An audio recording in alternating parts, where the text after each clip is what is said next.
Ako po si Eddie Asuncion na bagong kapitan nyo ngayon dito sa Barangay San Andres, na ako po ay magsisilbi ng tapat at walang tinitingnan, walang kinikilingan. Ang na sa aking hangarin ay pagbabago sa aming Barangay San Andres. Ang nilalaman po ng pagbabago, isa po yung pagserbisyo ng 24 oras sa loob ng isang linggo. Kasama ko ang mga kagawad, mga tanod upang maiwasan yung mga hindi dapat nakanais-nais na may sakatuparan ng aming barangay. Kaya po, mga kabarangay, asahan nyo yung aking sinabi sa aking plataforma, kaming magkakasama, matutupad po yon sa aming panunungkulan.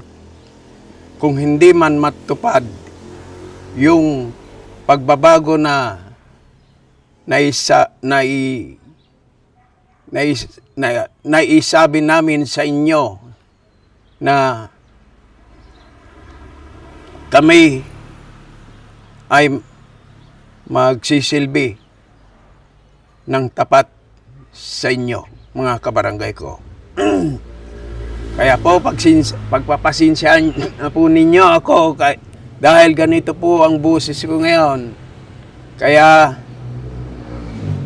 yung mga kasama ko na nanalo, natalo, asahan po ninyo na kayo yung mga kasama kong natalo, hintayin nyo yung 6 na buwan na hihintayin para kayo po ay may lalagay din sa pwesto. Asahan nyo yan. Kaya po yung mga hindi ka nais-nais na nagsilbi nitong nakaraang mga taon na nagsilbi, tatanggalin ko yan yung hindi tumutupad sa kanilang pagserbisyo, tunay na pagserbisyo. Tatanggalin ko yan. Gusto ko malinis na magserbisyo, tapat.